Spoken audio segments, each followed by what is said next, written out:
T minus 40 seconds.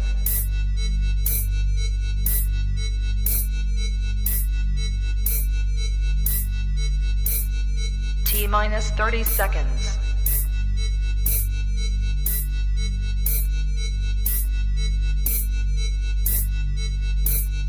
T minus 20 seconds.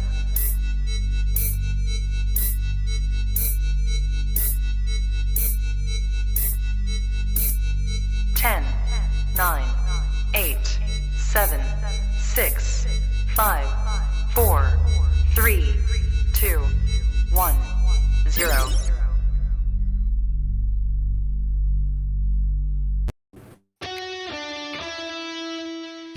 Welcome to the Play It By Ear podcast.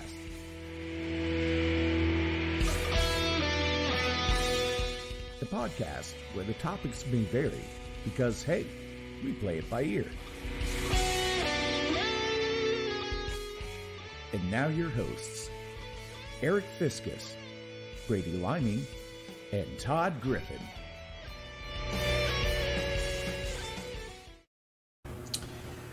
Welcome one, welcome all to the episode 53. That's right, I always get that wrong. 53. 53. Welcome to 53 of the Play It By Ear podcast. Welcome to my... Are you waving at me? No, I was trying to do a 5-3, but I went on the wrong side of the camera. Five. There's 5 and there's You 3 make a right you make a there. 5, Todd. I got 5. Backwards. I got a backwards 5. There we go. All right, we welcome all of you, 8 people in the room so far, so hopefully the room fills up. And as always, we invite you to chime in on our topics, and your input is what makes our show better than it would be ordinarily if it was just the 3 of us just musing out of whatever comes out of our collective... Orifices. yeah, that's the word I was looking for right there. Orifices. But yeah, we'll get the housekeeping done, and then we'll move right along. Visit our website. I can point, www.playitbyearpodcast.com, and you can find information about our show, and you can become a member, and we'll talk about that a little bit later, but there's a lot of information there on the website. Visit us. You can also find the audio and video feeds there as well, so a lot of different things there. Give it a visit, and also you can register for our email updates. Everything is there, so we'll kind of go back and talk about those things here momentarily as well, as we have our spot breaks after each topic. But at any rate, the website is always above us in case you forget where it is. And the new logo is right underneath my chin. Yes, it is. Yes. Thank you to, I think we mentioned this, has it been 3 episodes now since we've I think so. unveiled this, but Johnny Whitney, or John Whitney, he probably doesn't go by Johnny anymore, been years ago, but John Whitney designed that for us, so thanks to him. Again, I suppose I'm the one in the middle. That's what I've been told. Yes, you're the one in the middle, and Brady and I Just take say it turns. again. Brady and I take turns changing sides. You never know which side we're on. Eric in the midst. But look for a T-shirt coming soon, at some point with this new logo. So if you bought one of our previous T-shirts, make sure first off we thank you, and second off make sure to buy one of the T-shirts with the new logo. And if you didn't get a chance to buy the old T-shirt, you'll get a chance to buy this one as soon as we get that plan put together. Thinking maybe a summertime sort of unveiling with it. T-shirts are good for summertime. They are. All right. Along with the T-shirts are good for all the time. Well, that's true. Play It By Ear Speedos and the Play It By Ear bikini line that is coming out. I actually had somebody that's not me said they would take us up on the bikini offer. Random. Someone that was not you? You know what you said? It's not me. Oh, it's not you. Okay. You know what I say to that? Thank God. I would not take you up on that either. I don't even hear who it is, Brady, to be thankful that. Well, I'm just telling you, I'm not going to do it because I do not want to get our audience all lathered up with the vapors of Got the vapors. the vapors of amore. It will be machismo will be radiating from my bikini like the person in the middle in our logo, like their head is. That's gonna be me. All right, it's getting thick in here. It is getting thick. We had better get started. I'm glad I have shorts on. All right, Todd, I believe you are leading things off here this evening, so take it away. All right, so everybody knows that we are big music lovers, music fans, and we've had a lot of topics over the last 53 episodes about various music, whether it be bands, favorite musicians, top 5 super groups, whatever. We've done all kinds of music themed topics, but I got to thinking, I don't think we've done a commonly misheard lyrics topic. And so I went out searching for a list, like we often do when we're looking for something to, to guide us. And I found a top 40 misheard lyrics list. Now, I will say I have skimmed through this list a little bit. I don't like to ever, I don't want to read it all the way because I like to be as surprised as our audience. But some of these are just plain silly, and I wonder if they are actually misheard or people are just being Funny. I don't know, just not even funny. People are just being obtuse. I mean, just It's not acute. wait. It's not acute to be obtuse, but no. I mean, you'll hear some of them. Some of them I think we've all heard, but I kind of thought what would be fun to do is obviously go through the list and then have our audience chime in if maybe you agree with some of these, maybe you had the same issue with them, or maybe you have songs that aren't even on the list. So without further ado. Adieu. Gotta do the lip curl. Adieu. Reminded me, of course, of So I Married an Axe Murderer, and we were playing St. Patty's Day last week. And during the break, during one of our breaks, a gentleman come around with a bagpipe playing it, and of course I thought of the Rod Stewart bagpipe solo. And if you think I'm sexy. All right, so anyway. Number 1 on the list. Sorry. We have a piper down. Paper. Pipe it down. If you think I'm sexy.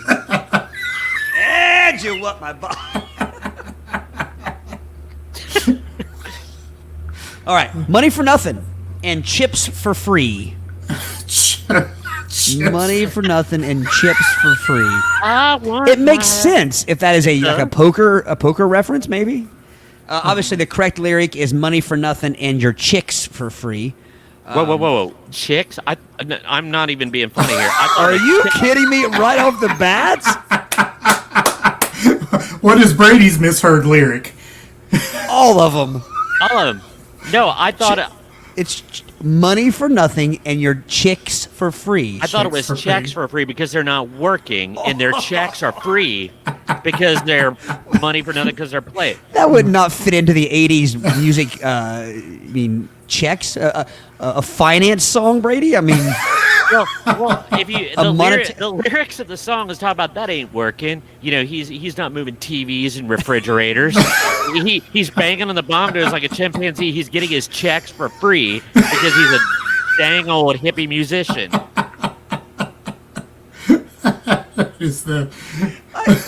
I can't even. We just stop right there with this. This made my day. This reminds me of a conversation we had together over the phone last week. We can't share on live Facebook, but it's something similar to this.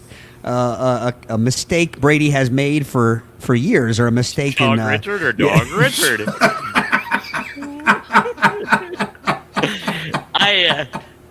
So anyway, that'd be Canine Richard. Yeah.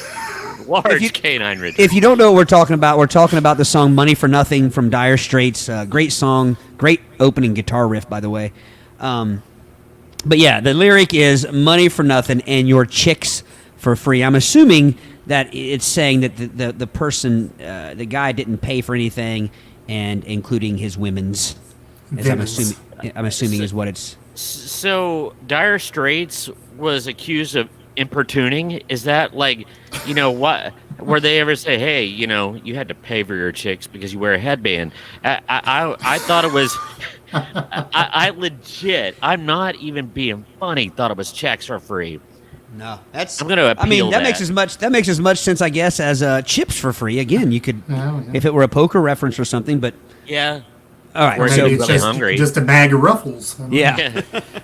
All right, so we have a few people around. I want to introduce our guests here. Allison, there's a bathroom on the right. I guess maybe that's a misheard lyric of some sort. Yes, I think that might be on the list. All right, Danielle said Howard says hi. He can't connect right now. Joey is with us. Yes. He says he thought it said sex for free when he was young, which I guess that kind of plays into it too. And Derek is with us as well. Howdy, Derek. And Celia Davis Griffin. Sounds like the scene phone for a bank. Checks for free. I'm actually kind of surprised the bank never used that as for their commercials. That's true. Yeah. Celia, by the way, I've been enjoying your vintage cheerleading pics. Is like it just seems so long ago. It's making okay. me. You Yeah, ain't kidding. not that way. You have no idea how creepy that sounded. But it was about Celia, and she's used to it, so it's okay. She's used to us being so. Stop Yes. it. Continue on. Yeah. Number 2. Every time. and there's evidence he didn't read the list first. I didn't read much of it at all, apparently. Every time you go away, you take a piece of meat with you. Again, why wouldn't that be used from a restaurant, like a takeout? If you could have any cold cut. The correct lyric is obviously not that. It's every time you go away, you take a piece of me with you. Paul Young's Every Time You Go Away. So, would they be thinking like some kind of zombie cannibal that's taking a piece of meat, like they're tearing a piece of him asunder, or take a piece of edible meat product? Meat. I don't know. See, when I was reading some of these, I thought I can see mishearing the lyric, but if you have any comprehension skills at all and context clue abilities, you are going to listen to the rest of the lyrics and realize that there's no reason for them to say you take a piece of meat with you at all. I mean, so you gotta read between the lines a little bit. Here comes the English teacher. Yeah, well, I mean, just in general, think about it. Would you hear anything about that song and think they're talking about removing meat from someone and taking it with them? There's nothing else. Well, I mean, if she was truly, it was a toxic relationship, it could be she took a piece of meat. Maybe so. Maybe she was vegan and trying to cleanse his refrigerator. All right, number 3. I don't even know this song, I don't think. Sue Lawley. Correct lyric, So Lonely, from the Police's So Lonely. Oh, I love that song. Oh, Brady just had a little. I can't say it on the air. Why is there picking up on me tonight? A sting-asm? Yes. No, Brady, can you sing a bit of this song? Yeah. Because I probably know it. I just don't. It's one of those ones I didn't know the title of. Yeah, it's one of the earlier ones, but it's a little bit on the dark side, but it's kind of quirky. But it actually says the lyrics "so lonely" over and over and over again in a row, and it's like "so lonely, so lonely, so lonely." I do know it. And it would run together. Yeah. So does it sound like, I can't in my head remember it, hearing it a bunch? Does it sound like it could be Sue Lawley? You would have to be worse than me. No, if you told me to listen for Sue Lawley, I could hear it, but it would not come into my mind immediately. Okay, all right. Moving right along, number 4. It's a long list. Number 4, we built this city on sausage rolls.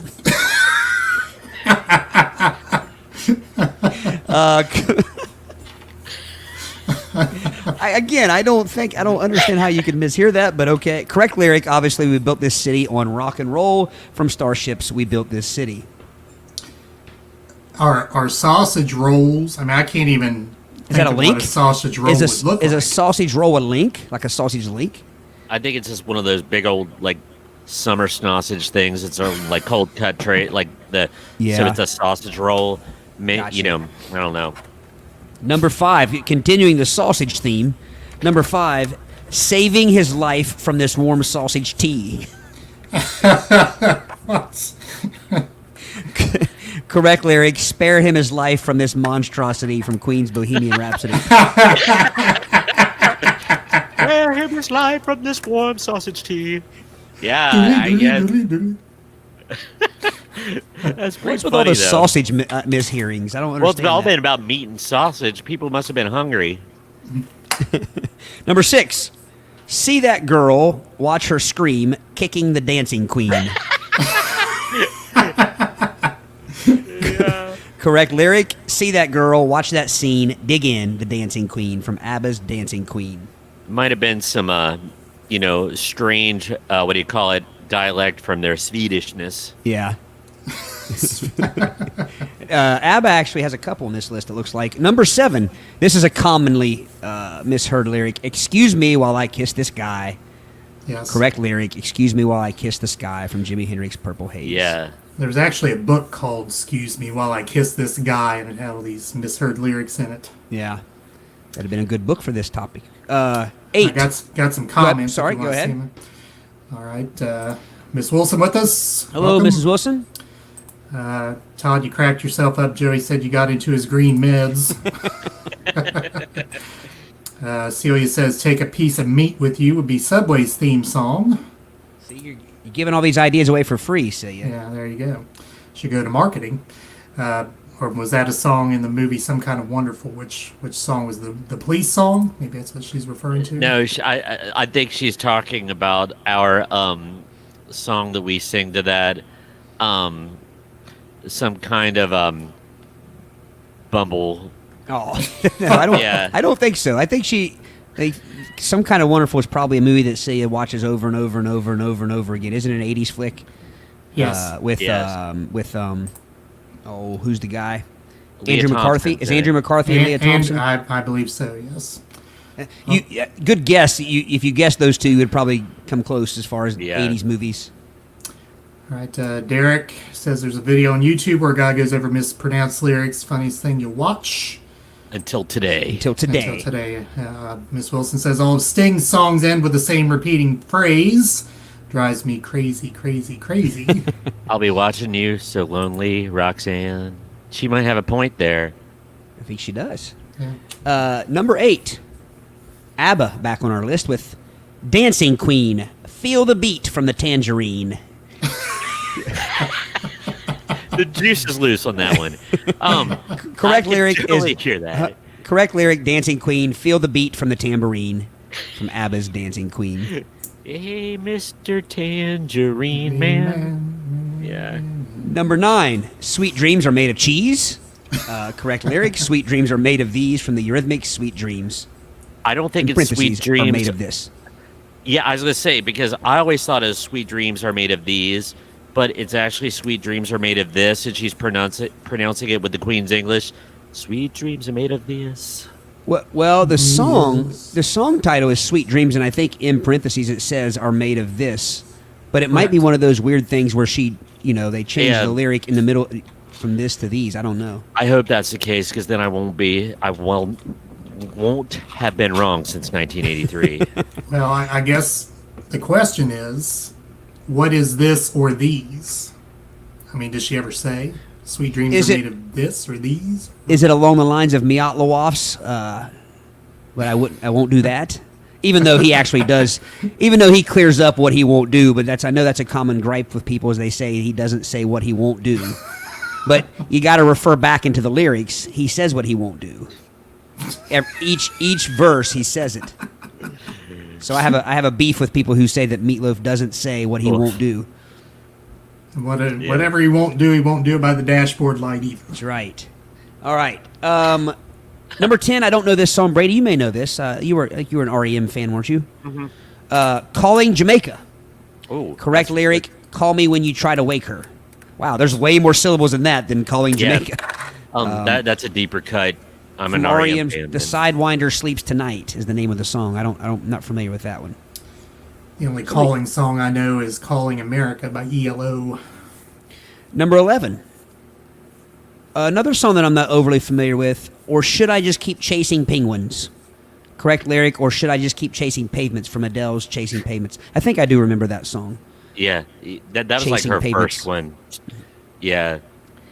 So is the actual lyric "Chasing Pavements"? Pavement. Pavements. But I don't get that. Wouldn't it be pavement? Why would it be plural pavements? I don't know. Is it pavement? Wouldn't you say I'm chasing pavement? I don't. So is she chasing roads? More than Or one pavement? sidewalks? Maybe both. Maybe Maybe both. Well, it would be the pavements. Number 12. All the lonely Starbucks lovers. I'm not familiar with this one. Correct lyric. Got a long list of ex-lovers from Taylor Swift's "Blank Space." I know no Taylor Swift songs. Oh, you do No. too. I'm sure I do. if I Yeah. heard them. Number 13. I can see clearly now Lorraine is gone. Lorraine, like a lady named Lorraine. Correct lyric. I can see clearly now the rain is gone from Johnny Nash's "I Can See Clearly Now." Now that one's understandable. That one's understandable. Maybe Joey Lorraine's a neighborhood up there where he lives. Maybe something happened there. Oh, yeah, that's true. Yeah, Joey's in the neighborhood of Lorraine in northeast Ohio. ABBA again, Brady. I think you may be onto something with ABBA and their Yes. accents. But gimme a man after midnight. Take me to the doctors at the break of the day. In the lyric, it says it's just take me through the darkness to the break of the day. So it's not take me to the doctors at the break of the day. That sounds like she might be questioning the cleanliness of her paramours there. I don't know the song. That's from ABBA's "Gimme Gimme Gimme." Again, I'm not familiar with that one. Yeah. Number 15, Papa Dom Peach. Papa Dom Peach. Correct lyric, Papa Don't Preach from Madonna's "Papa Don't Preach." What is a papadom? I don't know. Is that a real word? Can somebody look it up? Papa Dom Peach. Is that a type? There's in Florida. There's Pompano Beach. That would make sense. Pompano Beach. Yeah, but this is Papa Dom Peach, as in the fruit. Peach. Yeah. You looking it up, Eric? You can tell I Eric's am. wheels are turning. Like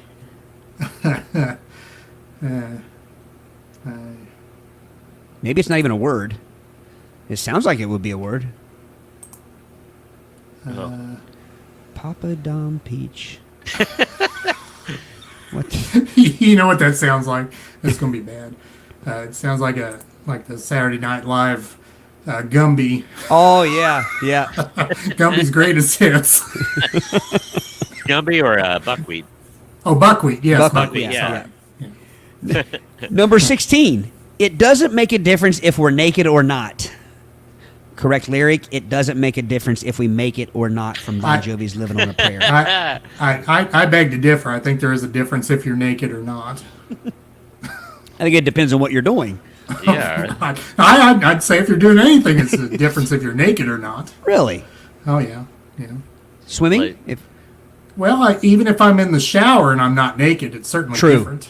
Or trying to conduct your commerce. Yeah. That makes a huge difference. Or in the drive-thru at Wendy's. Yes. All right, number 17. I'm farting carrots. You one-time farted an entire plum. An entire plum. How do you fart a carrot? Anyway, correct lyric, I'm 14 carat from Selena Gomez's "Good For You." Again, I'm not familiar with the song, but I like it because I like the mistaken lyric, I'm farting carrots. Maybe she says 14 fast, like 14. I don't know. Number 18, then I saw her face, now I'm going to leave her. Correct lyric. Then I saw her face. I like that lyric better. Yeah. Reminds It's like a bad blind date. And then I saw her face. Now I'm gonna leave her. All right, that is from Then I Saw Her. I've got an alternate version of that song. That's from the Monkees, I'm a Believer, obviously. And the lyric is not that, it is, then I saw her face, now I'm a believer. But he never says what he's a believer of. Did she? Maybe she's I good think looking. he's in love. Oh, now I'm in love. Yeah, now I'm in love. Yeah. So Number 19, I want to hold your ham. What is it about pork products? Correct lyric, I want to hold your hand from the Beatles. I want to hold your hand. So see, again, why would anyone think, even if you misheard it and thought he was saying, I want to hold your ham, why? Why would they be singing a song about holding someone's meat product?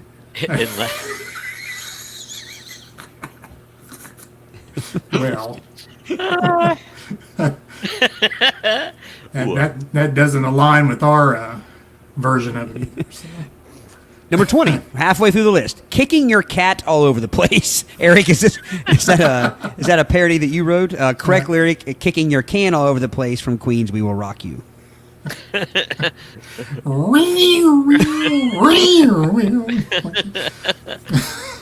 21, Blue Seal in the Sky with Diamonds.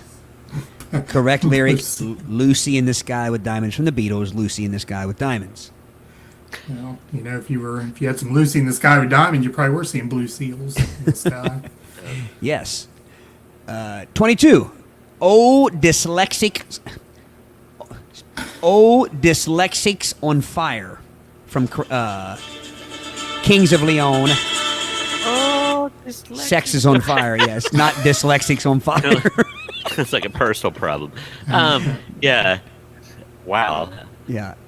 I could see it. I mean, I could see the way he enunciates your sex is on fire. I could see it sounding like dyslexics on fire. Got comments. Go ahead, sorry. All right. Joey says, Rihanna underneath my umbrella. Used to think it was under my own Beretta. That makes sense. White Chipmunks with us. Welcome. Howdy, howdy. Howard. I don't know if this is... I think Danielle was under Howard's... Maybe Howard. That is Howard. Maybe That's that is you, Howard. All right, he said that Eurythmics video had cows in it. Maybe that accounts for the cheese. True. Cows in it. Ms. Wilson says ABBA learned their songs phonetically because they didn't speak English, so that may have been a factor. It definitely seems that way, doesn't it? They've been, on the list 4 times out of 20? Yeah. Also, Miss Wilson said her husband thought it was Life in the Vaseline rather than Life in the Vaseline. Brutally handsome indeed.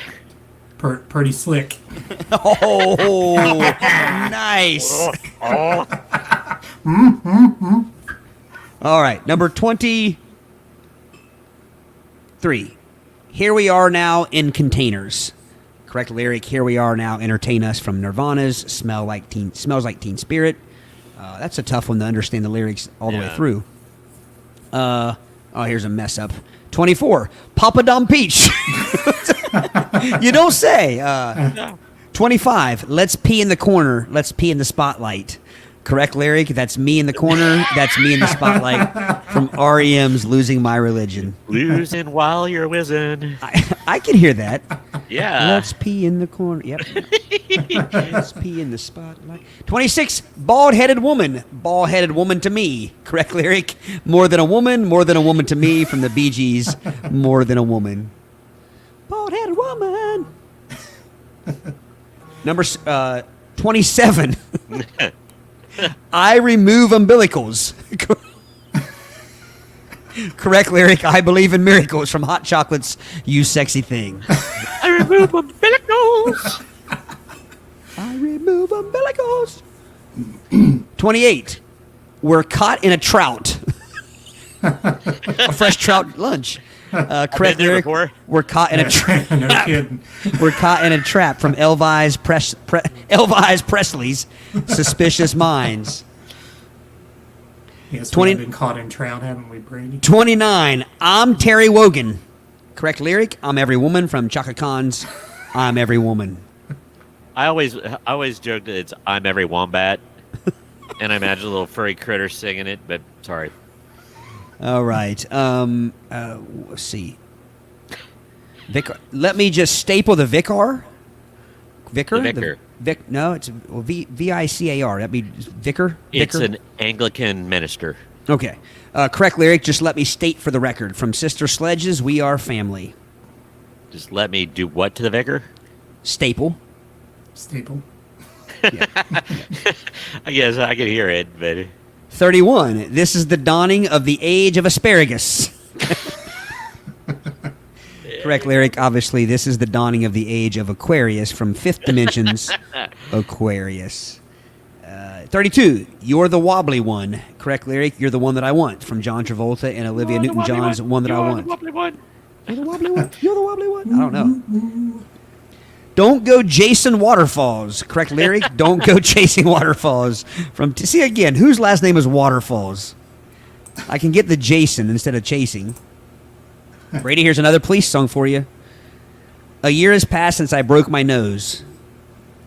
Correct lyric. A year has passed since I wrote my note. From the police's message in a bottle. Yeah.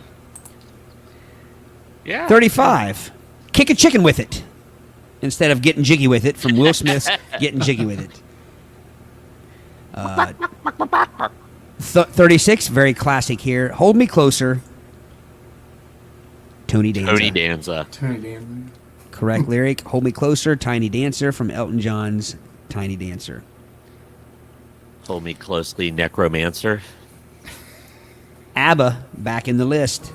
Take Your Teeth Out. Tell Me What's Wrong. Correct lyric. Chiquitita? Chiquitita, Tell Me What's Wrong, from ABBA's Chiquitita. Is that a real name? It's a song. Or a hair product? Chiquitita. Chiquitita. Wow. Pretty mainstream on my ABBA consumption. All right, don't get off the road too much. 3 more here. 38. I like big butts in a can of limes. Correct lyric. I like big butts and I cannot lie, from Sir Mix-a-Lot's Baby Got Back. 39. We're working for peanuts. Correct lyric. We're heading for Venus. We're heading for Venus, from Europe's The Final Countdown. Now there's another Scandinavian band. I can hear the peanuts part. Yeah. SJ and I usually change the lyric to that anyway, behind Say His Back on the stage. I'm 40. Europe is working for peanuts now. I actually saw Europe a few years back, and they were fantastic. Oh, yeah. 40. I just died in your barn tonight. Mustard, no mayonnaise instead.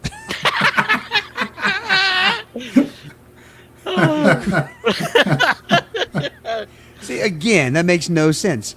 Correct lyric. I just died in your arms tonight. It must have been something you said, from Cutting Crews. I just died in your arms tonight. That is the list. Doesn't go along with our parody either. So, any other songs that weren't on the list that we can think of? I've got a few comments from the audience here. Awesome. Kick it in. Celia, I thought it was Run In With the Devil instead of Running with the Devil. That was just a few years ago she was singing. I'm like, what are you singing? She's like, Run In With the Devil. Like you had a run-in with him. I'm like, that's not what he's talking about. He's running with him as in running along with the devil. He likes the devil instead of tries to avoid the devil. Miss Wilson thought it was I Miss the Rains in Africa rather than I Bless the Rains in Africa. Yeah, I thought it was too. Yeah. Mike Smith, welcome. Just tuned in. Did you cover You Got a Chicken to Ride instead of She's Got a Ticket to Ride? Nice. Yes, Good one. It's another one. And Celia says, I can't believe there's no Def Leppard lyrics on here. That's true. Yes. I still to this day on Love Bites by Def Leppard. I have no. It sounds like he says when. Not unless it's played by ear after hours. Yeah. All right. Membership support our work on the pod site, which is a play it by ear platform called Buy Me a Coffee, which is our crowdsourcing platform. If you'd like to become a member, all the information is there, and you can help us out in our work. Obviously, you being here helps us in our work, and you listening, but certainly there's a lot that goes into this, so any help that you feel comfortable to give, we appreciate that. And we do want to thank our members, and we call them the Earbud Hall of Fame. Joe and Christina Rocky, Chuck Griffin, Allison Chavis, and Jessica Longacre all support us through membership. So thank all of you. I have a little funny story about my dad, real quick. He came over this past weekend, and we were doing some electrical work in my basement, and I took him out for lunch, and he was talking about the podcast. He asked me something about registering, or so anyway, he said on last episode, he said, I could have sworn you were going to say women again on the on the the one topic. He said, I said, well, I was going to. I said, but I was afraid to go to the well one more time with women. But he said, I thought for sure you were going to say women for a third time. I think you could have pulled it off. I told him I was boycotting because I didn't get the point for the first time I said woman, which was much better than Pluto, and I still didn't get the damn point. But I just thought that was kind of funny. Yeah. All right.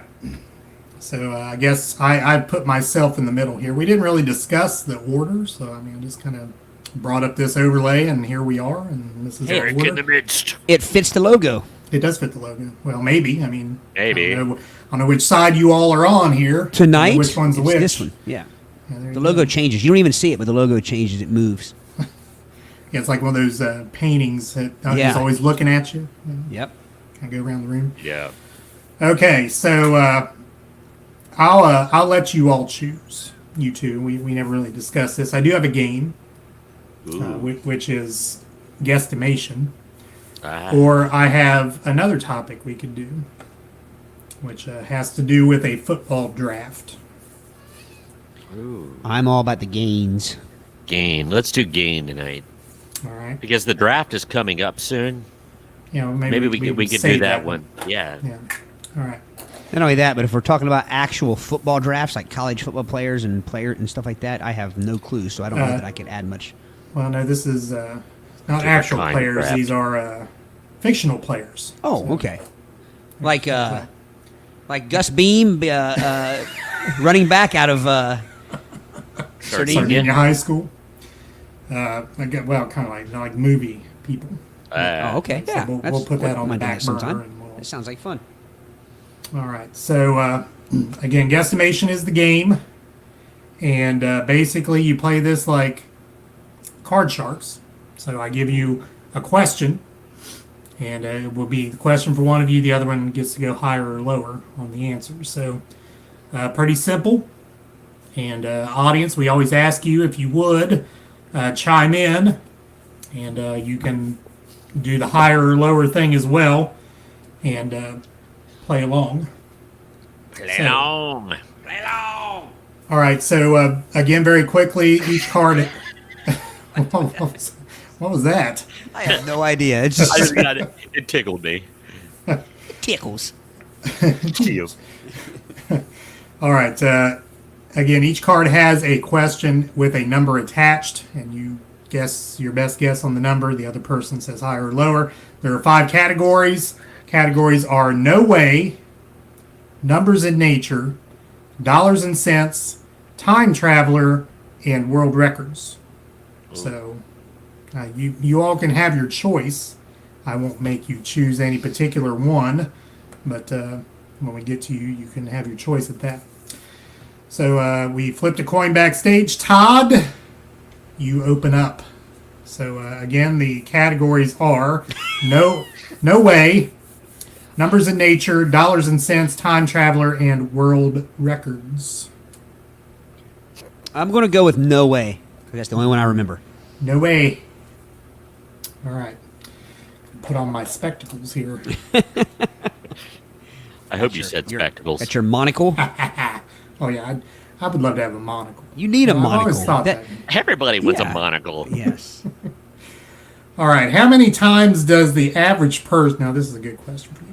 How many times does the average person pass gas in 1 year? Now I don't know. If I know there's- how many times they fart carrots. Or plums. Is this a year? A year, 365 and a quarter days. How many times does a person pass? I'm going to say Flake. You had a leap fart. 10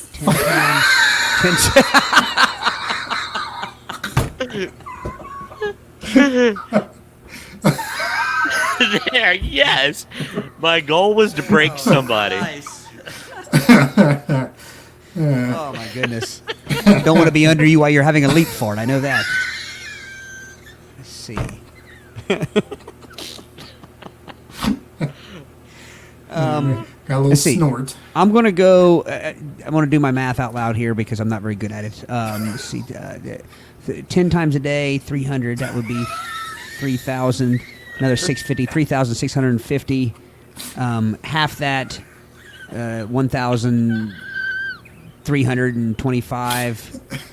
I'm going to say High. that, and then let's see, I'm going to say 2,115.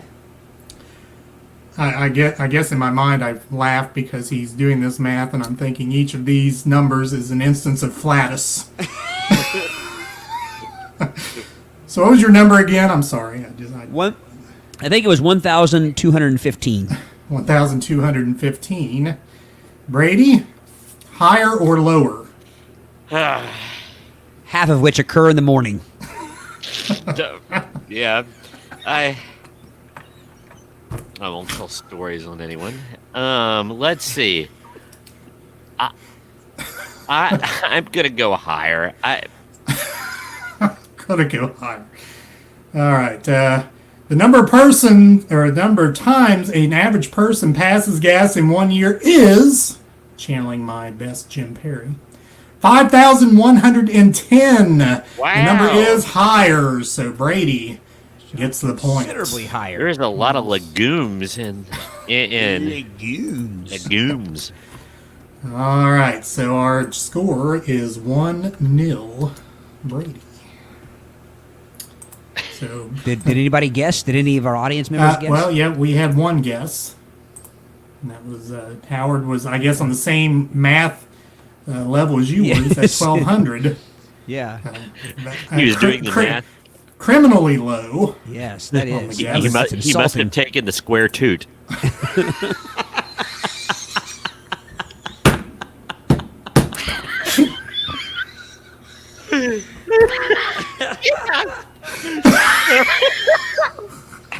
Square toot.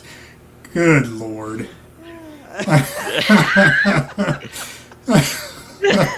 Slumber on Todd. He's still on. And Howard says, how many is that on the White Castle scale? One day. All right, Brady. Categories are no way, numbers in nature, dollars and cents, time traveler, and world records. Time travel. Time travel.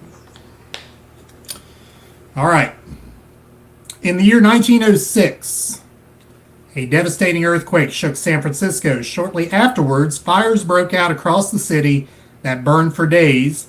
Approximately how many people died? Well, I know back then, record keeping and the amount of people coming in and out of the country into San Francisco, it's probably hard to get a number. But Hence the I'm approximation. I'm going to 3,500. 3,500 is Brady's guess. Todd, is your guess higher or lower? I'm going to go slightly lower. Slightly lower. Just slightly lower. All right. The devastating earthquake that shook San Francisco in 1906, how many people approximately died? The number is 3,000. So it is slightly lower. Todd gets the point. Wow. Circle gets the square. Yeah. Yeah. All right. So I was we're going to at- say, if he was significantly lower, was I going to get the point because he said slightly lower? I don't know what counts as slightly or significant when it comes to thousands. But anyway, 1-1 is our score. Todd, you're up. You want to hear the categories again? I'm going to go with the numbers one. What was Numbers in nature. Numbers in nature. All right. How many moons the size of Earth's moon would it take to equal the volume of the sun? How many moons the size of the Earth's moon Yes. would it take to equal the volume of the sun? The volume of the sun. I'm going to say 80. 80. 80. 80. All right, Brady. How many moons the size of Earth's moon would it take to equal the volume of the sun? Todd's guess was 80. Significantly higher. Significantly higher. So if it's close, it's like calling a swish in a game. It's like calling swish on a game of horse, and then you'd hit the rim but you still make the basket. Yeah. You don't get the letter. Yeah. All right. Well, the number of moons the size of Earth's moon that it would take to equal the volume of the sun is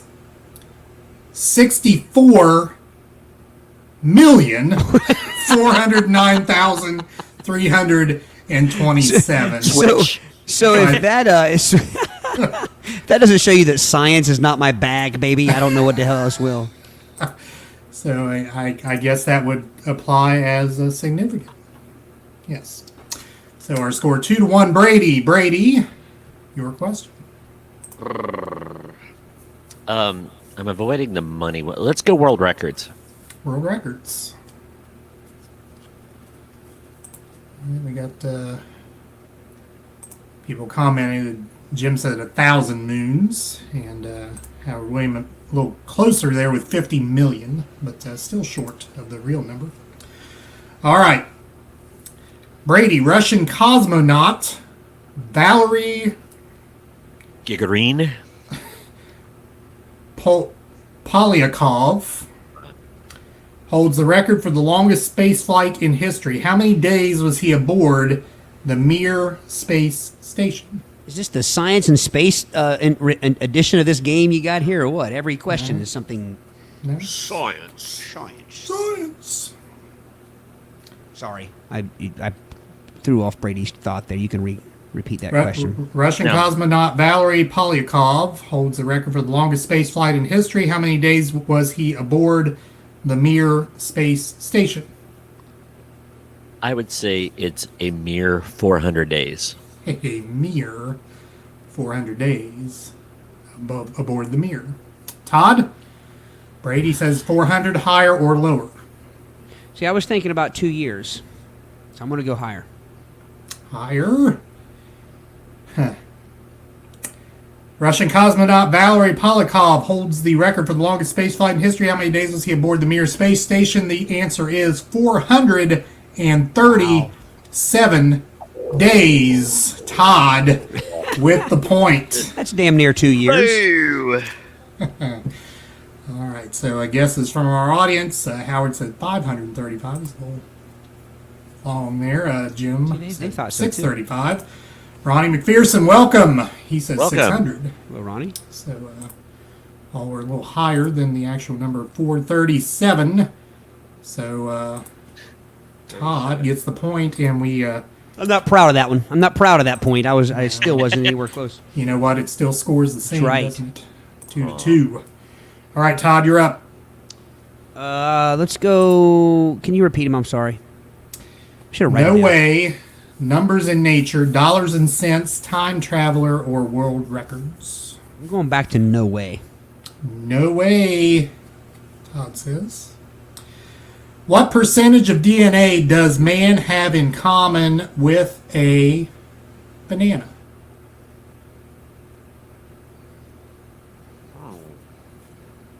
Which part of the man?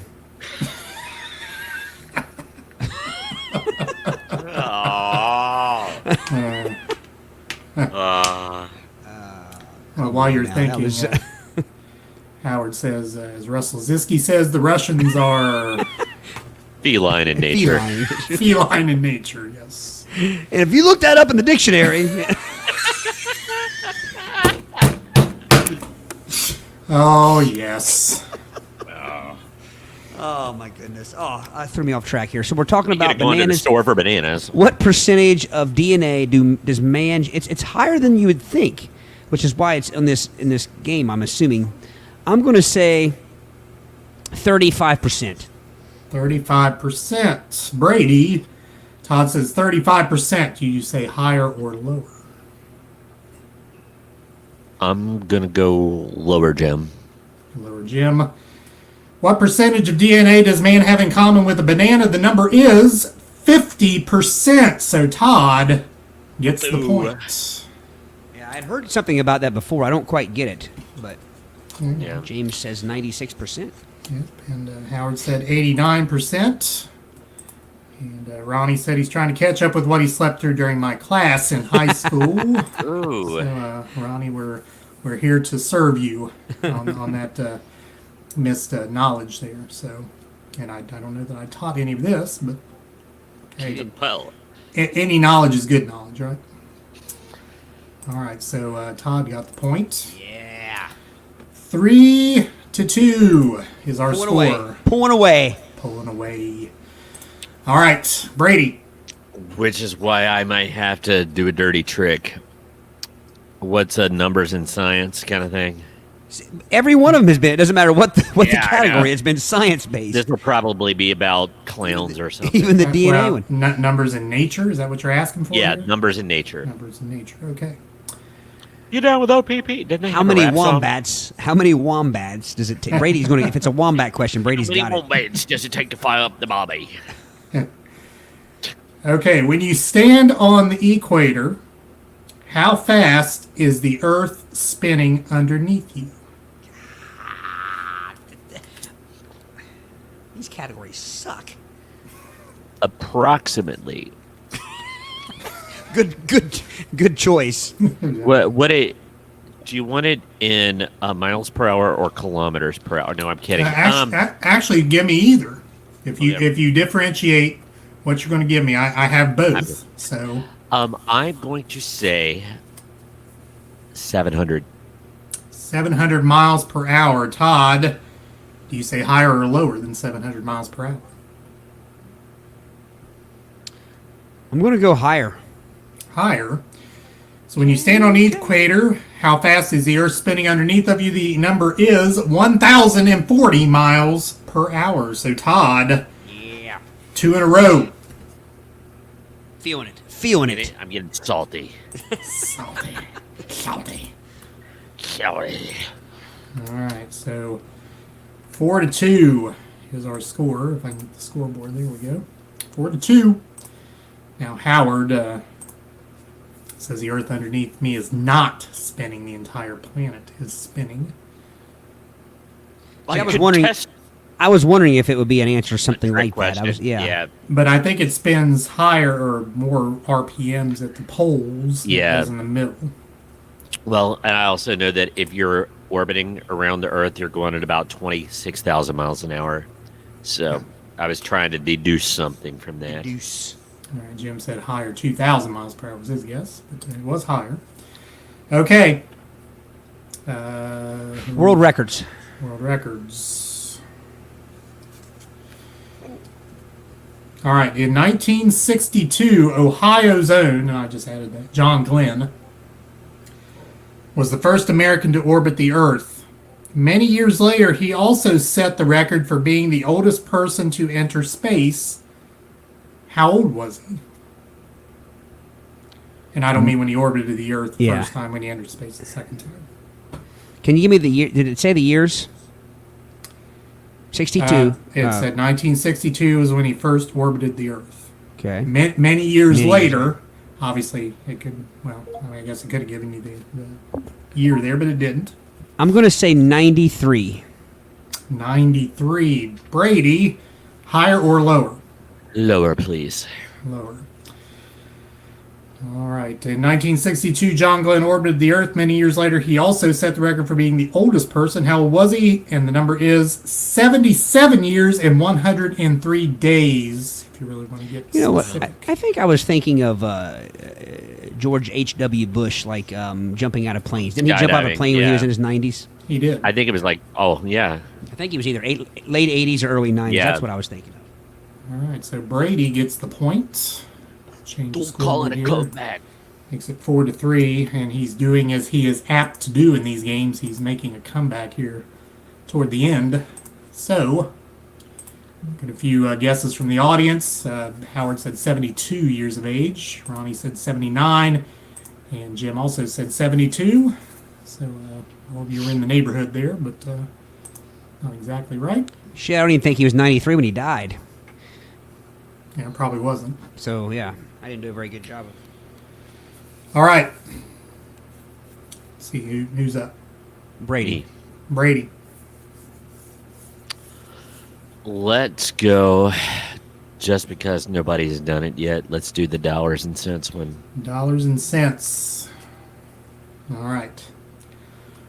Frozen holds the record for the highest grossing animated film. What were the worldwide box office receipts for this movie? Shoot. Stool.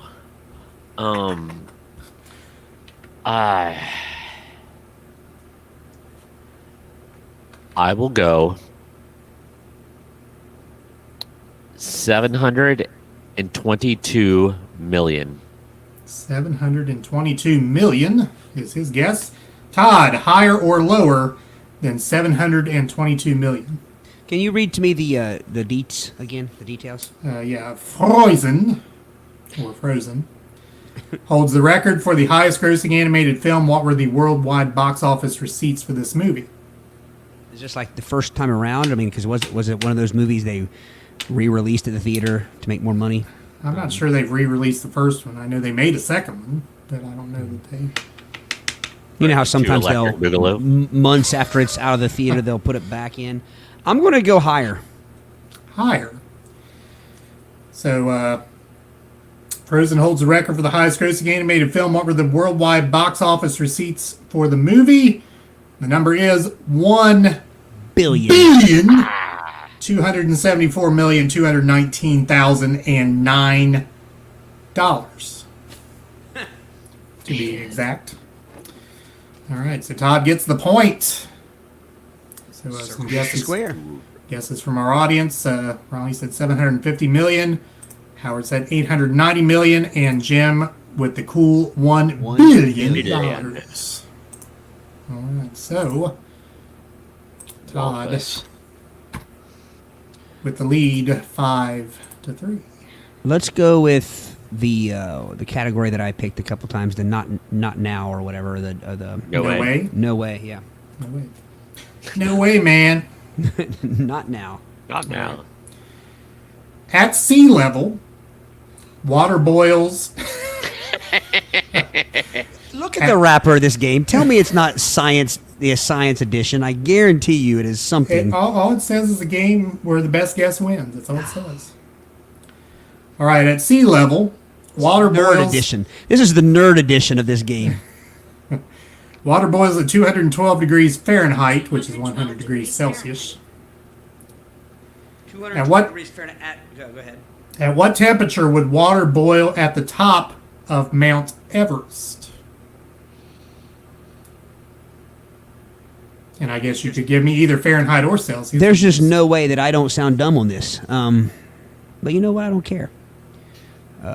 I'm smart, damn it. Let's see here. So let's say you've been doing 53 episodes of this show. None of us You're worry about also- sounding dumb. You're also kind and important, Todd. That's right. Way to build him up, Brady. Yeah. That's that movie, you know. My mom said I was the Go smart, cutest go kid in fat, and super go kindergarten. Let's see here. 212. Oh, man, I see I would be. 212 at sea level.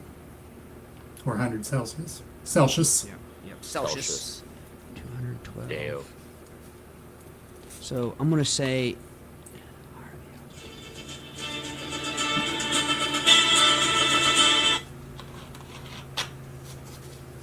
Man, I am like, what's it called when pilots they're confused by their You're discombobulated. yeah, well, they get confused and they don't know whether they're upside down or right side up or whatever. I'm that right now.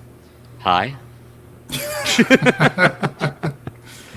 Oh man, had I known this was the game, I probably would be. I'm gonna say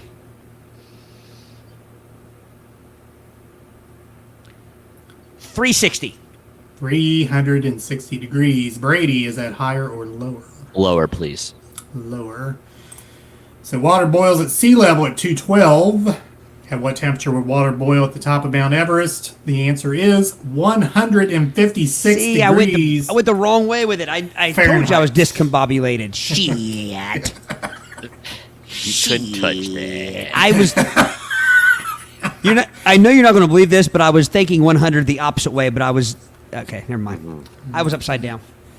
Jim guessed 174 degrees Fahrenheit, and Ronnie Yeah. guessed 125. Crap. So they went the right direction with it. They went the right direction. Yes. Don't ever have me fly your plane. I'll fly you into a mountain. All right, so 5-4 is our score. and I'm a poet, and I know it. All right, so Brady. Oh, I didn't save that. Let me save that here. There we go, 5-4. Brady. Let's do world records one more time. World records. One more time. Just teach her. All right. Brady, the Oreo cookie holds the record for being the world's best-selling cookie. See, this is not science. Brady gets the easy. Oreo cookies are tasty, yes or no? Yes. World's best-selling cookie, over 1 billion are sold every year. How long does the process take to make one Oreo cookie? One Oreo? Let's Yes, see. I don't even know when we started that. Oreo. One Oreo. Good Lord Almighty. See, I'm thinking of mass production, where they just whip in a vat of like pudding looking stuff and crank it out into an oven and, cook the discs and then. And if I could get a vat of the Oreo middle stuff, I'd just take a spoon and eat that. Brady, do you eat Oreos? Yeah, I love Oreos. Okay. I like dual stuffs. Do you eat the stuff See, I first? prefer. I don't like that ratio. I like the if you stack two discs together, I want it to be about the same thickness as the creme. No, I want a triple. I want a triple stuff. I'll settle for dual stuff, but like the singular Oreo, just kind of like it just disappoints me anymore. But that's the equivalent of Frisch's hot fudge cake and wanting twice as much ice cream as cake. I like my cake to ice cream ratio to be a bit more nary. I knew this would turn to fudge cake. A bit more nary. I don't want that too much cream. It always goes back to Frisch's hot fudge cake. Hot fudge cake. All right, Brady. How long for an Oreo? I will say it takes 7 minutes to make an Oreo. One Oreo? 7 minutes to make an Oreo. Todd, higher or lower than 7 minutes? Lower, Bob. Lower. Lower. And the name, you call me Jim Perry. Like Although Bob Eubanks did also host Card Sharks, Yes, but Jim Perry was the original host. See, I don't remember Jim Perry. I remember Steve Perry. Sale of the Century, Jim. Should have been higher. Oreos. All right. How long does it take to make one Oreo cookie? The number is 59 minutes. Are you for one Oreo cookie? Wow. Well, they're losing money on the Oreo. It's tied. It's tied. Apparently, they're not losing money. 59 minutes? 59 minutes. Yeah, bake, and that thing's harder than it's harder than bedrock. It's probably been cooked. Man. Of its life. Which I have I was going to do my topic tonight. I think I'll do it next time maybe. But Celia buys some off-brand of the Oreos, and my kids get pissed. They get so pissed about it. It's not those. It's the kaleidoscopes or something like that. Or it's kaleidoscopes. It's I don't even know that, but Celia can tell you. But Mary knows. The kids get so bent out of shape about it, and it's funny because then Ethan today I had him at urgent care. He has an ankle injury, and so he was talking about the school breakfast, and he's like, yeah, school breakfast. I get brand name Pop-Tarts. Because he gets so mad when Celia buys the off-brand Pop-Tarts. So, but yeah, there's certain things in life you can't skip. You can't skip on toilet paper. You can't skimp on Oreos. I'm with Ethan on that. I mean, but we should do that. We should do a topic sometime of what off-brand tastes as good or better than the. I know.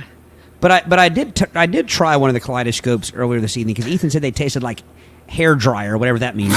And that's my boy. And I ate it, and honestly, I couldn't taste the difference between that and an Oreo. I'm being completely honest with you. So, that's like settling for a Lieutenant Crackle, But don't you think? But don't you think that the brand has gotten better over the years? Oh, it's I a mean, better yeah. game. It's a better game. Yeah. So Yeah, anyway, not- another topic, another podcast. But Not when generic first came out and they had just the black and white labels on everything. Ooh. Food. 59 minutes for each singular Oria. That is just crazy. That is correct. And we did have guesses from the audience. Jim said 5 minutes. Ronnie said 30. He was closer. And Miss Wilson said, Todd, you realize they don't bake one Oria at a time. Well, I mean, now they don't. When they first started and they had an oven that big. All right. It's knotted up at 5. Todd? Give me the numbers in nature. Numbers in nature. I still think they did OPP. Wasn't that the band that did that? OPP, yes. So you're asking for a science question here. You go with numbers in nature. I guess. You've been bitching about the science question. Because so I've you go gotten a with science numbers question in every one of my categories I've picked. Well, now you're definitely going to get one. I am not a science person. All right. So the world's lowest temperature Shit, another temperature. was recorded at a Soviet research station in Antarctica in 1983. How cold was it? It was so cold. Oh, yes. Episode 50. Fahrenheit or Celsius, does it matter? You can give me either if you just differentiate what you're going to give me. I have both here. I'm going to go negative 67 degrees. Fahrenheit. Fahrenheit. Okay. Negative 67 degrees. Brady, higher or lower? Lower temperature, Bob. Lower Jim. temperature. Yeah. Lower. Hang on a minute. Lower temperature or higher temperature? Farther down the negative scale. So higher number, lower temperature. Something Well. instead of whatever you said, it'd be like negative 70 or negative 80 Okay, or something. that's what. like Yeah. that. You gotta be clear there because it's two different things. Well, negative. 'Cause the gain's on the line. We're gonna Negative be 20 parsing. degrees. Negative 20 degrees would be higher temperature. Correct. Yeah. That would be a higher number as well. Because you're less negative than you were with what you said. Yeah. Okay. So, Todd, you said negative 67. 67. Brady said lower. The number is the lowest recorded temperature, Soviet research station, Antarctica, 1983. The number is not minus 128.6 degrees Ah. Fahrenheit. Ah. All right. Double. So Double. Brady All takes right. the lead. All right. Where's the Larry Bird questions when you need them? Science Okay. says that Larry Bird's reaction time is 3.2. All right, so Brady will get the final question here. Then we will have the final question where you guys will wager your numbers here. So, Brady, Yeah. what's your category? Let's go with dollars and cents. By the way, Jim guessed minus 120, so he's pretty close there. Yeah. Dollars and cents. Brady, in the year 2010, the original rules to the game of basketball were auctioned by Sotheby's auction house. What was the purchase price? So I'm sure that Jim Naismith, probably Dr. Naismith, Dr. Naismith, if you're nasty. if he probably wrote this on top of that peach basket. Was it a Papadom peach? It was. It was. I am going to say $1.2 million. $1.2 million. Todd, higher or lower than $1.2 million? Can you repeat the details again? In 2010, is this just you stalling for time? In 2010, the original rules to the game of basketball were auctioned by Sotheby's auction house. What was the purchase price? Brady said $1.2 million. I'm going to What go a say little you? higher. Little higher. A little higher. All right. So the game of basketball, the original rules auction in 2010, The purchase price was $4.338 million. Like I said, a little higher. To be totally Yeah. $4,338,500 was the actual number. 12 cents. In 12 cents. All right. So, and by the way, a little segue there. Congratulations to the winners of the Maud Naismith Trophy, which signifies the national championship for the NAIA basketball. Shawnee State University with the national championship in men's I heard basketball about that. last night. So go Bears. Go Bears. Yes. All right. So What's the score? Tied? score is knotted at 6. So that brings us to our final round. Question. Okay. So, Piece of paper. all right. So this this final round will be both of you writing down a response. And we don't go higher or lower. You have to write down the actual response. And the closest party wins, and you have to also bid some of your points. You must bid at least half of your points in this final round, just like the big money round in Card Sharks. So both of you have 6 points, so each of you must bid at least 3 points. So, riddle me this: Do we pick our number we're going to bid before we hear the question? Or after? It doesn't matter. It doesn't Well- matter. Okay. It doesn't matter. You don't think it matters? I don't think it matters. Okay. Because these numbers are so far off the chain, I don't know that it really matters. All right, so was there... I don't think we had a time traveler question. Okay. So we'll do a time traveler question. Sounds right up my alley. All right. But you never picked it. I was being sarcastic. I was. All right. In the year 1919, gentlemen, a large storage tank filled with molasses burst, causing the gooey liquid to gush onto the streets of Boston. The event became known as the Great Molasses Flood. How many people died? You said molasses. Yes, mole asses. All right. So again, the question: in the year 1919, a large storage tank filled with molasses burst, causing the gooey liquid to gush onto the streets of Boston. The event became known as the Great Molasses Flood. How many people died in the Great Molasses Flood?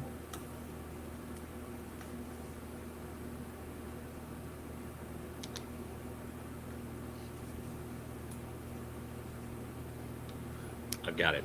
I got it. All right. Todd, we'll start with you. What is your guess as to how many people died in the Great Molasses Flood? 11 is his guess. It goes to 11. It's to 11. And what was your bid?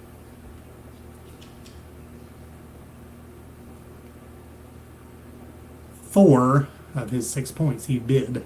Okay, Brady. Todd said 11. People died in the Great Molasses Flood. What say you? 7 is his guess. And what was your bid? 4 also. So again, in the year 1919, a large storage tank filled with molasses burst, causing the gooey liquid to gush onto the streets of Boston. The event became known as the Great Molasses Flood. How many people died? 21 people died in the Great Molasses Flood in the year 1919. So Todd with the win. Yeah, baby. Yeah. Yeah. Oh, yeah. So what went into the final round as a 6-6 game ends up being a 10-2 game. Todd with Like the a win. good driver. They don't teach that anymore, do they? They don't teach 10-2, I don't think. No, because nobody knows how to read an analog clock. Well, True. that's a fact. All right. Is the game Stop over? shooting. The game is over. Oh, okay. You win. I win. Good deal. You know, there was a fictional book I read here a while back. It's called Head Full of Ghosts by Paul Tremblay, and it's very good, by the way, and you should check him out. He's a very good author. But anyway, that comes up in that story. And so I thought I was like really, I thought, man, I got this. I recently read this book, and I still was way off, but I should have known is what I'm getting at, and I still missed the number badly. But it was enough for the win. I knew I had it when Brady said 7, yeah. When Brady had 7, I knew I had it. And Mrs. Wilson says to you, Brady, what a sweet way to go. Indeed. It was a sticky situation. Yeah, I was going to say that too. Yeah. Too soon. Too soon. All right. As we go into topic number 3, and Brady takes us out of this show, if you ever wonder what it is we're talking about when we use certain terms, check out our isms on our website, www.playbyyourpodcast.com. And the isms are in the menu at the top of the page, along with menu. And I don't think I mentioned earlier, you can register for updates on our show as well. And actually, that registration form is now near the top of the page, right under, I believe, the video portion of the page. So you can just scroll down a little bit. It's on the right side. You can sign up for our email updates, get our email newsletter as well. So that was just sent out, I believe I sent that out Tuesday. So we try to do that every week. We got a little bit behind. We got all that mess with our audio feed being out of whatever. But I think everything's in line now, and got another email newsletter out this past week. So sign up for that, and we'll send those to you as well. Brady, carry us home. Okay. I want you to come back and carry us home. Is that Air Supply? Away from these long, lonely nights. Is that Air Supply? That is Air Supply. I yeah. know you hurt too. Gosh. No. Yeah. Anyway. I'm surprised all 3 of us knew it was an Air Supply song. All Out of Love? Tormented and torn apart. Torn apart. Tormented. I'm all out of love. I'm so lost without you. Okay, They just got all yacht rock up here. Two people just left the room when we started singing. Yeah. Well, Yeah. I was just trying to put the lyrics together, but when you said "Carry Me Home," it made me think of that. So we are gonna get a little bit. I'm gonna squeeze your guys' brains here a little bit, but this will be easy. Glad you said brains. Yeah, all right. I can carry you on my shoulders to this topic because I'm Like going Air to be Supply? posing like Air Supply, and I'm going to cause you to think, but it's not going to stress you out too much. And I got to thinking. I was driving to work, and I saw somebody building like a tree house in a small building, and it got me to thinking, like, man, there are things that in my house or on my property or that I would like to have that are just super maybe childish or excessive, and there are just things that I would like to have, and you know, it just harkens it places me back as a 10-year-old basically.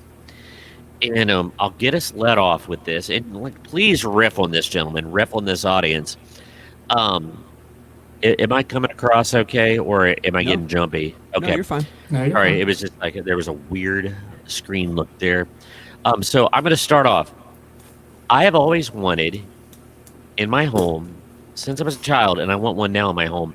I want a secret escape passage hatch that will go from my house to about a half mile away. I want a secret escape hatch. I saw Star Wars too many times to know that you always need a secret escape passage. A And side I want hatch. one. A side hatch. Hatch. Yes. Yeah. And I want it to be underground and well lit, where I could just close the bolting thing behind me, walk to my awaiting motorcycle a mile away so I could scurry away. Very You don't- Batcave-ish. You don't want Yes. to. You don't want to just have to have a lantern right there and a box of matches, so you can just. Yeah, light her just and to go. go with the whole, you know, and along the way I'll have things like snacks and maybe one of those pump cars, you know, like they have in Bugs Bunny, you know, where each person, so you could go down the passage. But anyway, I always just kind of thought that would be cool to have an escape hatch. It would be cool. So what would you be escaping from, Brady? Or was it just another way to get out of your house? Well, it could be that, but you know me, I will fight communism till I die. So when the commies finally come for me, I will have an escape hatch. Yeah. They So from your house, would it go to the lake? It'll be Brady and the cockroaches surviving the nuke. Brady and his side hatch.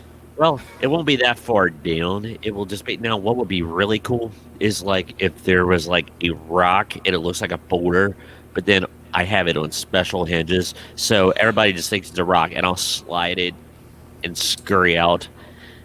Yeah, that would be pretty cool.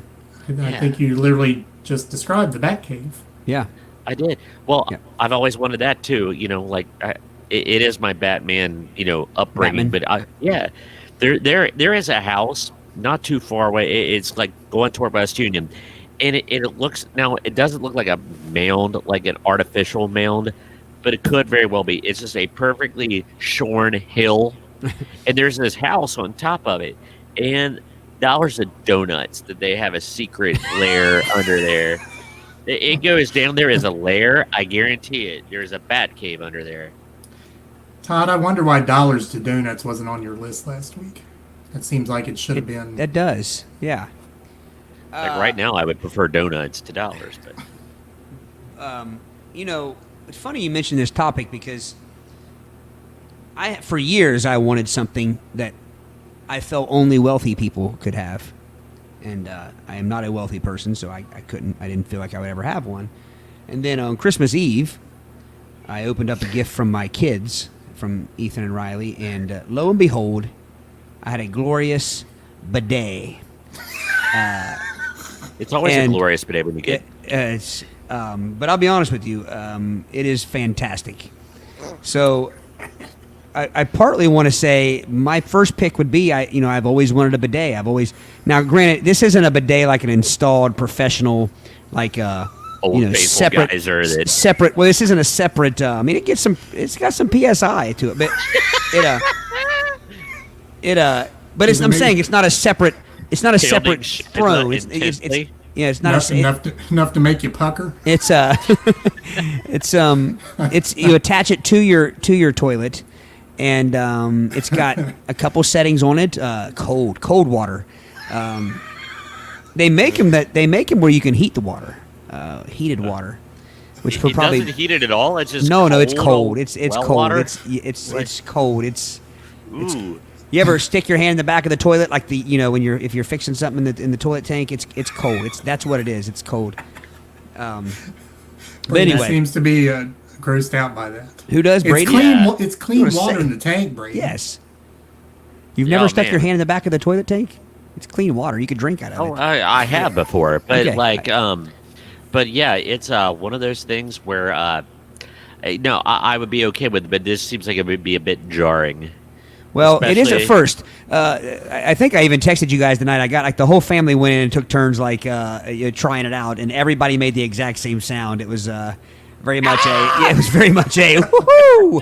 It was a Pillsbury Doughboy belly button poke, if you ever heard one.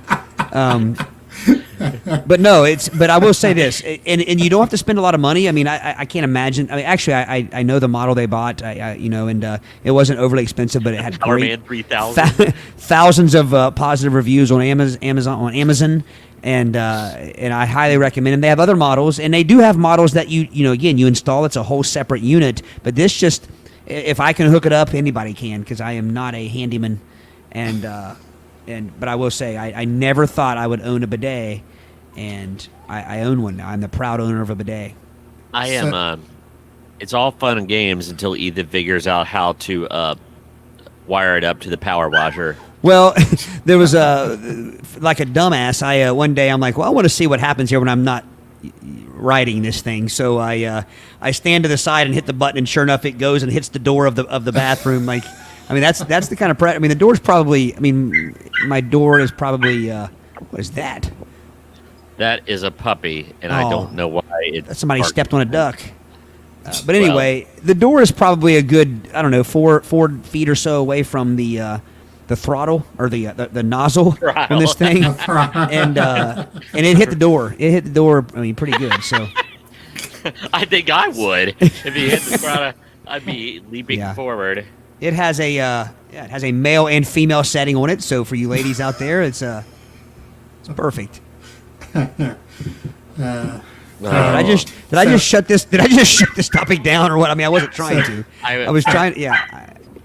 So Hold it.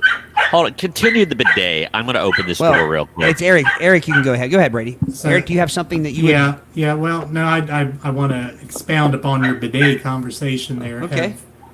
I mean, was this something that you made clear in discussion that you would like to have? I mean, that's no. not something you necessarily go. It's not a go-to gift usually. I mean, it's a very specialized It's purchase. definitely that Celia and the kids have probably over the years probably heard me joke about wanting it. Again, I thought it was just I didn't know they made bidets that like that. I mean, I thought it was just a whole separate unit. You had to basically put in a whole new toilet or whatever. And Right. but so what actually did it, and I'm going to get the person wrong, but there's a YouTube personality or Facebook personality, whatever you want to call it, a social media personality of a guy who I can't think of his name. It's something Ginger. He's like a reddish haired guy, and he's bald, and he's real built and muscular, and he's always shirtless, and he does he does these routines, and he actually he bought a bidet and kind of showed everybody and kind of promoted it, and that's where my son actually saw this video and got the idea of buying me. It was kind of a joke in a way, but nobody's laughing, man. It's Right. It's a fantastic You, piece. you took it very seriously. Yeah. I'm a little embarrassed to admit my friend from Mexico, when I visited down there, they actually had an installed one, and I didn't know what it was for. It looked like the thing that releases the tension from a barbershop chair and lowers the chair. And I thought it was like a chairlift. And when I accidentally stepped on it and an old faithful came forward, I jumped. I thought I did something wrong. You But thought anyway, you broke the toilet. I did. So Jim says that's a shitty gift. Actually, that's what it removes, Jim. it does. It does. So my question is, and this is not necessarily something I wanted per se or want, but Brady, I know you remember it. Todd, I don't know if it's before your time or not. Maybe it is, Yeah. maybe it isn't. But the show Silver Spoons. You wanted to Oh, know. yeah. Fonzo Ribeiro. No, Breaking set. Oh. the train that went through the house. Yeah. Yes. this is Nice. exactly what Yes, I'm I do talking remember about. that. Yeah. So Nice. I mean, is that something that reeks of extravagance? I mean, it honestly, the need for such a thing, is it there? I mean, Nah. This isn't a need. This is a want. Yeah. This Well, the is bidet a was luxury item. the bidet acts as both. I mean, everybody needs one, but everybody but- needs to feel fresh and clean. that's right. But Eric, I don't think that. I think that's something. I think it depends on also is this something that you can ride into? I mean, they wrote it the dad wrote it, right? He was an adult and wrote it. Yeah, because he had Eric? a railroad conductor hat. Yeah. You can make that happen because all these malls that are going to close, all those little mall trains are going to have to go somewhere. They're going to auction them off, and you could have the Fiscus Express That's true. running through your house, and you could get a little engineer hat and just The- go for it, man. It's funny you mentioned that because the other day on St. Patty's Day there was a guy walking up to us that I thought looked like Ricky Schroeder, and the closer he got, the less he looked like Ricky Schroeder. So we basically said he was the poor man's Ricky Schroeder, and then we were riffing on he wasn't in Silver Spoons, he was in Copper Sporks. I mean with.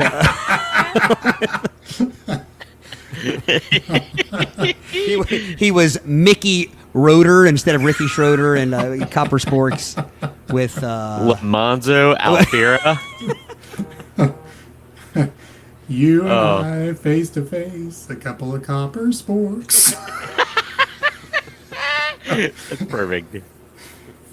But oh man, So if I had a train, it would have to have the same whistle as the Price is Right train. Do you remember that? oh yeah, how'd that go? Wow.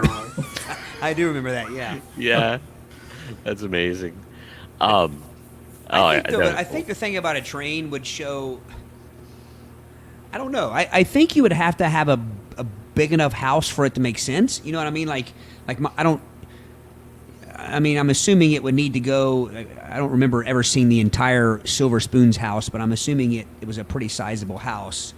It was a man's. If it only goes from one room to the other, I don't know that. Well, and Plus, you have to have a big enough track for it to be able to turn to go, the other direction somehow. Right. It's just a circular track. Yeah. Yeah, you just it could just go room to room. Well, and I don't remember any scenes outside of that main No, I don't living either. room or whatever it was. It came in the room and went out the room. I don't know where it went from there.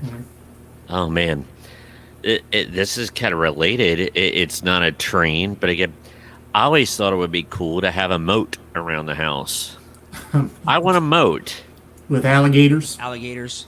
or piranha or some kind of kraken, but something in the water. Phil McCracken. In Dover. So if you had a moat, you would have to have a drawbridge. Yes. And some You quicksand. can't have, you can't have one without the other. You got to have some quicksand around it, too. Yes. True. And the age-old question: where's all this quicksand Yeah. we were scared about in the 70s and We 60s? were scared of. I was scared of quicksand when I was a Ute. Man, you didn't play Pitfall without being afraid of some quicksand. Yeah. There was a roughly 80% chance you were going to find some quicksand in your life. Yeah, that's So- what we thought when we were Utes. So Oh, I'm yeah. sure there's people out there that I'm sure Howard could tell us this. Is there such thing as quicksand, or is it just really soft and sticky mud? Well, I mean, I was told there was one of our friends that said that they got stuck in quicksand and Quicksand? barely made it out in the woods behind my house, and I was afraid to go back there for a while. But do you think it was actually quicksand, or do you think it was just a mud puddle that had No, some? I think they just want to scare the heck out of me. Oh. But no, I think it is wet sand. Think of like Quikrete when you stir it before it hardens. That's what I Yeah. always imagined it to be. Yeah. Or like pancake batter. So we'll go to our audience. Is quicksand real or made up? I believe it's real. You believe it's real? Yeah, it's just not a big issue. Something that this is something very unrealistic, but yet not, as a musician, I would love to have the same thing that famous musicians have, but I would love to have a guitar tech. I would give yeah. it could be a person, it could be a robot. I don't care. But I want a guitar tech. I've put out on Facebook that I would pay for a guitar tech, but nobody ever takes me up on it. I think because they know that I don't have much money to pay them. But I would give anything for someone to handle my guitars, change the strings on them, Tune them. tune them, hand me the guitar when I need it. It's easier with bass because I never switch guitars in the middle of a show or anything. But Yeah. but anyway, I would love to have that. So Oh yeah, that would be sweet. So handing you the guitar during the show, does that just inflate your sense of self-importance that someone is at your beck and call to hand you your instrument? I think there's something to that, but I also think there's something to the fact of when you're in the moment of a show, leaving the stage to go pick up a guitar and possibly, make a mistake. Especially if someone's handling your guitars for you over to the side, you want them to be the one to hand it to you because you want to make sure that, you know what I mean? If you're not messing with them and you may grab one that's tuned wrong, you may grab one. So I think there's something to that too. But I often say that, these bands that have, the Rolling Stones and bands that have played for 100 years and give them 10, 15 years of having to haul their own equipment, tune their own guitars, do all this stuff. They wouldn't have made it. Well, No they wouldn't band last would. that long. Yeah, I Go ahead, actually Ray. quoted that, Todd, because somebody when I kind of retired from the whole band thing, somebody said, "Oh, come on, Keith Richards, he still does." Like, yeah, Keith Richards just shows up in his private jet, stumbles off and onto the stage, and when it's done, He gets there probably a few minutes before it's time to sing, and then leaves, is whisked away, and leaves as soon as it's over. Yeah. And that's not sour grapes. I mean, that's no, not it's not at all. not. But I've just always thought like I hate changing guitar strings. First off, bass strings again is not near as bad. I don't typically end up bloodied, but anytime I change guitar strings, I poke my fingers a dozen times and I bleed all over the house. And so it's one of those things where I just would love to have someone. So if anybody's listening and you want a very low paying part-time job, guitar tech gig. The pay consists of free beer at the gig. Free beer, yes. So we've gone trained, we've got moats, we've got bidets, we have escape hatches. Eric. I don't know. I don't want for much. I don't. I can tell you what you want. You don't even know you want it. You know what you want, boy. You know it. So tell me what I want. What I really want. Eric Fiskus, you would like a side. You would like either a part in your basement. You want a full pitching machine batting cage that you could just do batting practice whenever you get ticked off, and there'll be a pitching machine and a minion to fill the ball basket up. I wouldn't have it in my basement. I have a separate building for that. See? Yeah. See? Yeah. Yeah, you are correct. Right, I probably want to have a little outbuilding. Eric, you wouldn't like to have an annual private Styx concert in your backyard. Probably would like to have that too, but that's not really a possession, though. That's not really That's an event. But I get it. Yeah. I mean, I've always wanted, the putt-putt golf courses, the real nice ones that had like the faux mountain with a waterfall. Mm-hmm. Yeah. It didn't even have to be a putt-putt. I just wanted one of those mountain waterfalls in my backyard. What was the place at Eastgate? Adventure Golf. Yeah. Remember when that was new? That was a happening place. Oh, yeah. You had the go-karts there always sucked, but Yeah. the putt-putt course was legit. Yeah. So that mountain water and the bright blue water, and I could just sit in my hammock beneath my fake mountain and waterfall. Heck yeah. I would like something to mow my yard, like they have the what are the things called, the sweep, the vacuum cleaners, the Roombas. the Roombas, and I know they have one for a lawn. Grassbus? But I don't know that I can't imagine it being with a yard with much size to it. You know what I mean? I can't imagine it being sharp enough or I can't imagine it working over like an acre or 2 acres. City sort of yard. Yeah, like a small inner city. yard. Yeah, I could see that working. I can't imagine it working. I don't have a huge yard, but I mean, I'm right under 2 acres, so I can't imagine something would work for an acre and a half. I know where I live, it would run into a big old pile of deer scat, and that would not go well for Lonba or whatever his name is. And there'd be just a big old pile of butt poo. Well, and I don't know if you all have one of those robot vacuum cleaners, but we do, and it's like it's good, but it's a little annoying too because it gets caught up on things, and it's you have to get up and unhinge it from things. It rolls up on the cat's food bowl. It definitely seems like something that was a better idea than it was in reality. Like it was a better better an idea than an execution. Yeah. Yeah. Well, and I think one of our episodes I read to you guys or talked about the story I read about the guy who it either ran through some puppy scat or something and tracked it all over the house, and then the kid had ran through it and jumped on their bed, and I mean, it was a mess. Fecal graffiti.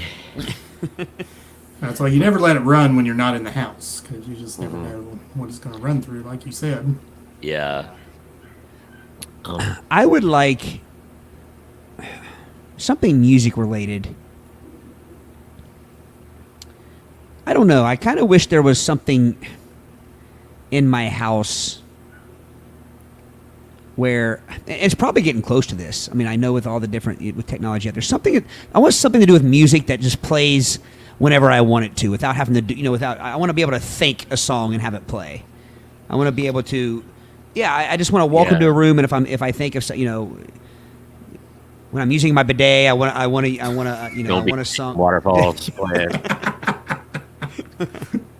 Well, again, we're probably not too far off from that. Yeah. Time for a cool change. Yeah. Yeah. Jim would like his own recording studio. And maybe yeah. that's what you all would maybe want. Jim, a is guitar Jim a player. musician? I was going to say, He's a James, guitar are you a player. musician? Yeah. Yeah, Very he's cool. playing band. A band. I'm not sure what Jim. What was the name of your band that you played in?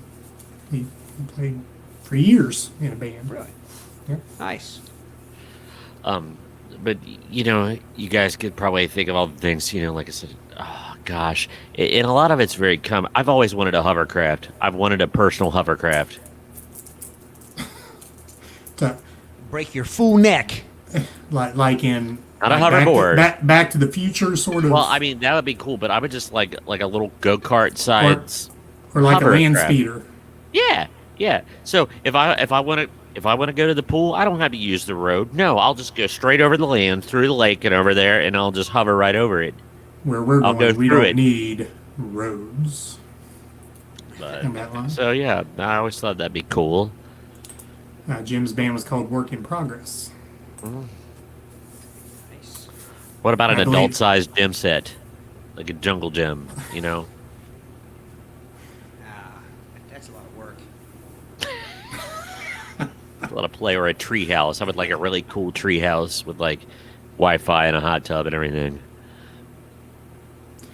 I would like a big RV, and I mean it'd have to be like a A plush. Winnebago. Yeah, I don't like the idea of camping unless it's like plush camping, and I want Glamping. Would you be Glamping, prepared to yes. drive it? No, I would have to have someone to drive it. Someone- Maybe the same person that's my guitar tech could also part-time drive you around in your RV. There you go. I am telling you, you want to talk about excessively rich nonsense. The best sleep that I ever had was laying on that RV couch as it was going down the road. Man, I would love to just hop in an RV couch and just have somebody drive me around for 12 hours. Was this sleeping after with you baby. destroyed the RV toilet in Atlanta? Well, I was probably so dehydrated, I probably slept for hours. But what episode is that? Episode 5 or 6? You definitely needed a bidet in that RV, Brady. Needed a damn fire hose. is Water what he pick or needed. something. Like I said, like marbles hitting a plastic cup, That's what it sounded like. But anyway, with your casted leg sticking out the door. my casted leg and my poor family. What a mess. It was awful. we're referencing the Great Atlanta Run. Or I think it's like episode 6, isn't it? Episode 5 or 6. Something like Is that the bucket of quees? It Wasn't the might bucket of- be.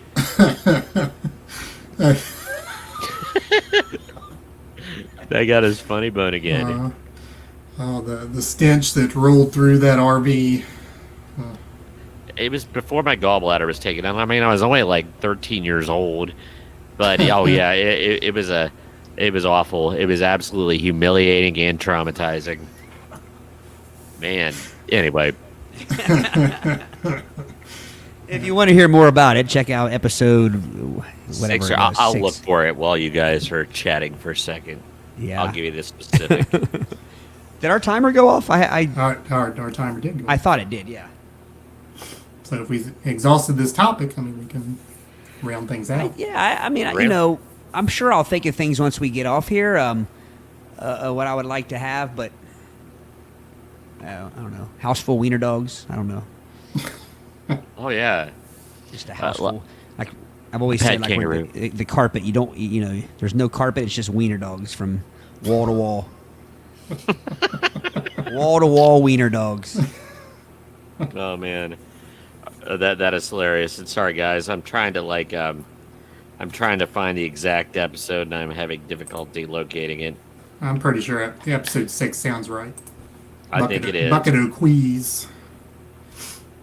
Because didn't you put up you sent a text with that Yeah, poster on it? it's one of my favorite posters for whatever reason. I don't know why. It just cracks me up. So look for the episode that has us on roller skates and a disco bucket. ball and a bucket.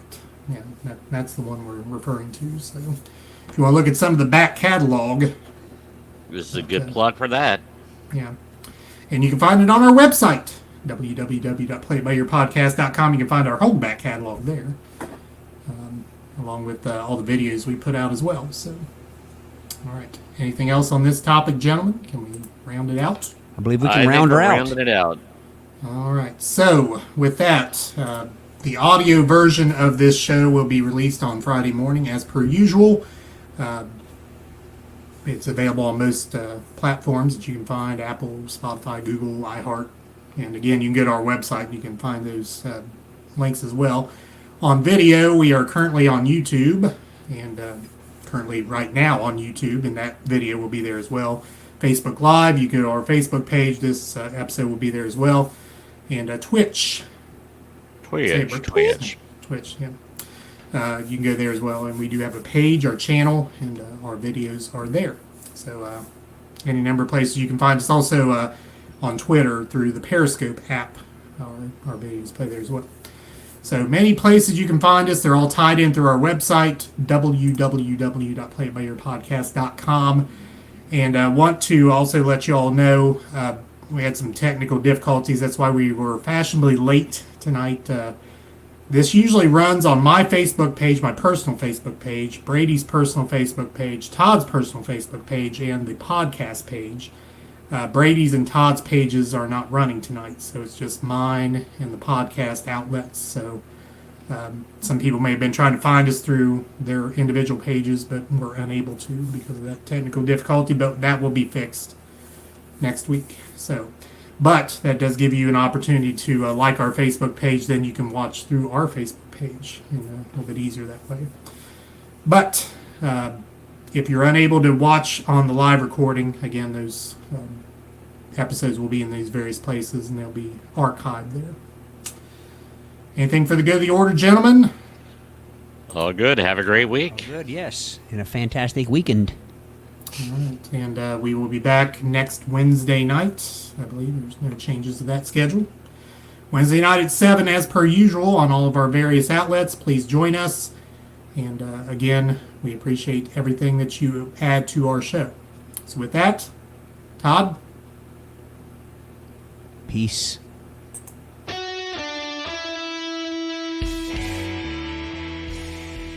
Thanks for listening to the Play It By Ear podcast.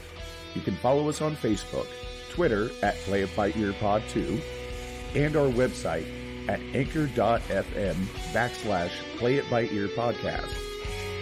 Thanks again, and join us next time as we play it by ear.